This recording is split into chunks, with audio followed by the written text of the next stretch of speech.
Okay, so Psalm 3,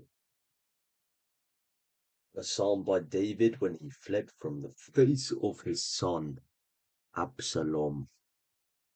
Okay, that's actually part of the verse. I thought that was just an introduction.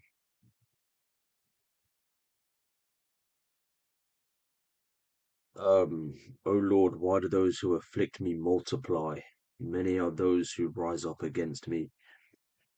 Many are those who say to my soul, there is no salvation for him in his God.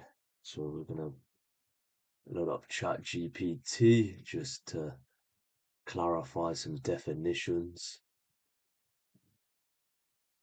Here we go. Lord, why do those who afflict me multiply? Many are those who rise up against me. Many are those who say to my soul, there is no salvation for him in his God. So it's like something like, why are there? Why do my enemies get bigger and stronger? Why are there so many people against me? Which is going to be a common theme for people that follow the word.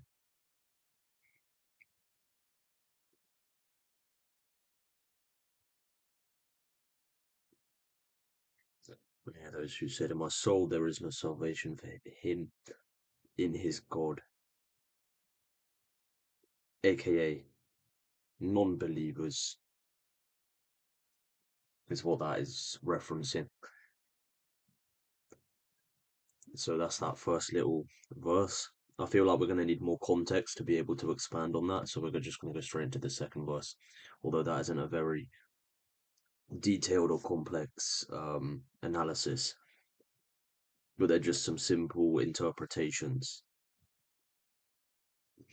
But you, O Lord, are my protector, my glory, and the one who lifts up my head. I cried to the Lord with my voice, and he heard me from his holy hill. My glory, the one who lifts up my head. What is holy hill?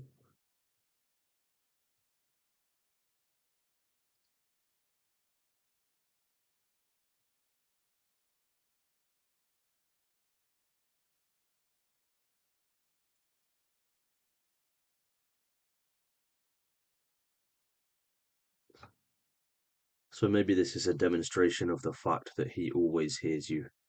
God always hears you. Um, it's obviously showing that God is our protector, our glory, and the one who lifts up our heads. I'm not quite sure how to make any significant interpretation from that verse. So we're going to go on to the next verse. So line 6, leaving off from, and he heard me from his holy hill. I lay down and slept. I awoke, for the Lord will help me. I will not be afraid of 10,000s of people who set themselves against me all around.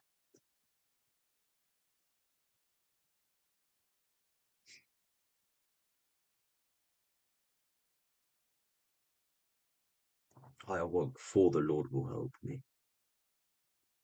So I feel like this is suggesting the reason that he woke up is because the Lord will help him.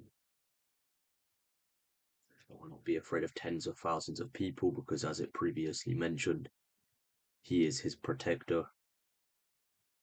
It demonstrates that he's the most optimal protector as well, as it evidently claims that he's not going to be afraid of tens of thousands of people in the material world, in the flesh, being afraid of tens of thousands of people without the belief of some kind of divine external being is pretty much mandatory, right?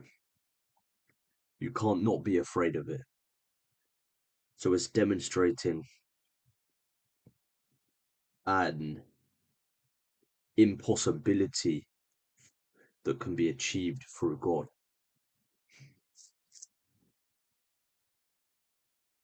who set themselves against me all around.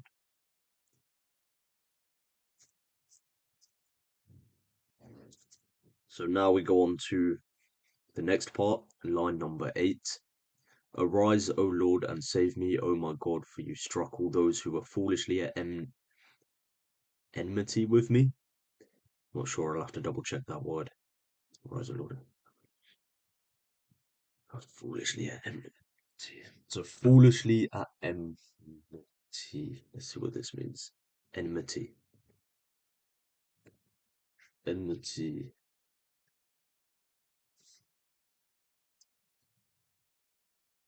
Definition.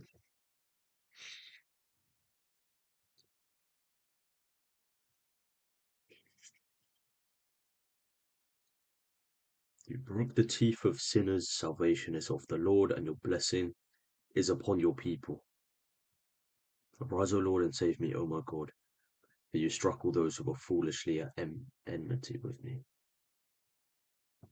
Deep hostility, hatred, or active opposition between people or groups. Okay, so who foolishly have hatred with whoever this psalm is talking about. King David. Oh yeah, of course it's King David, right? Because he's fleeing from his son. Um, so he struck all those who foolishly had hatred with King David. Obviously, we'd need to see a definition of struck. What struck means in the context of the Bible. Because it obviously isn't going to refer to a strike as in getting punched in the face. See if this book explains it. No. You broke the teeth of sinners. Salvation is of the Lord. Again, I'm going to assume that when it says you broke the teeth of sinners, it's not referencing a literal meaning. This is a metaphorical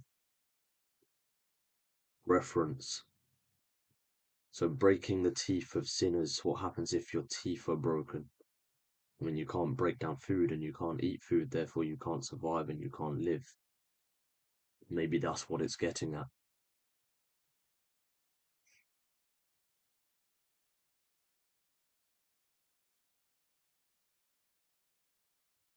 I'd imagine broken teeth would probably inhibit your speaking ability as well, right?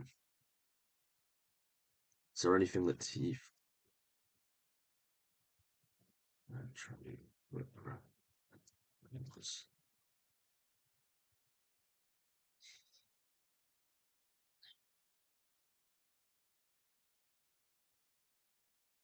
So I feel like it could be a deep meaning here, where it says, for you struck all those who were foolishly at hatred with him. You broke the teeth of sinners. And so breaking the teeth of sinners might be the interpretation for striking all those who were foolishly at hatred with King David. And the reference of not being able to eat and survive could be to the fact that in the Bible it also references the Lord is our daily bread, right?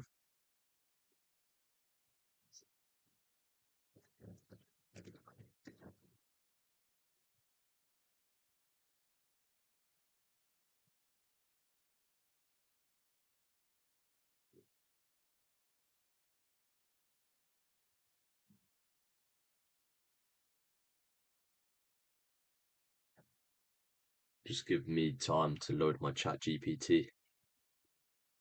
Not the Lord is our daily bread, sorry, that was wrong. But the concept of daily bread is very common within the Bible. And Jesus says, I am the bread of life. So daily bread is God's daily provision. Bread of life is spiritual life given through Jesus Christ. And if your teeth are broken, you can't consume that bread.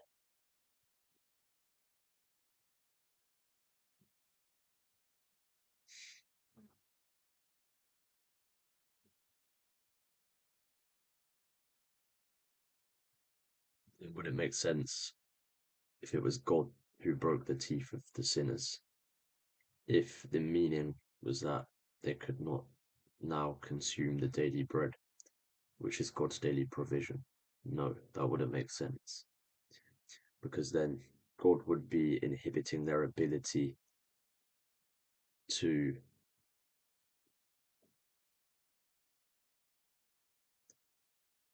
uptake the spiritual life that is referenced when the Bible talks about the bread. So that wouldn't make sense. That's trying to go too deep into it there. Salvation is of the Lord, and your blessing is upon your people.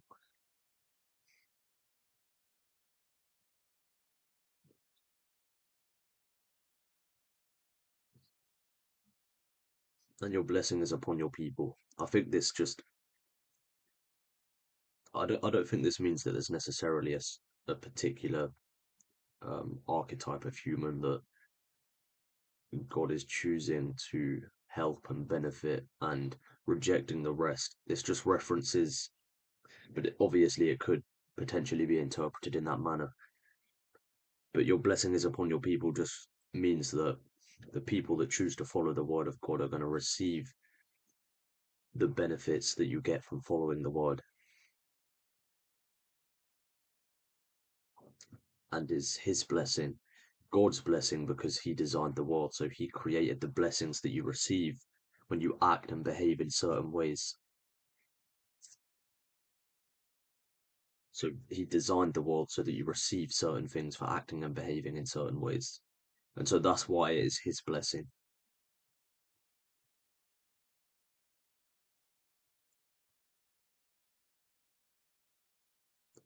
I feel like this psalm is less impactful than previous ones. Or my ability to interpret is limiting my um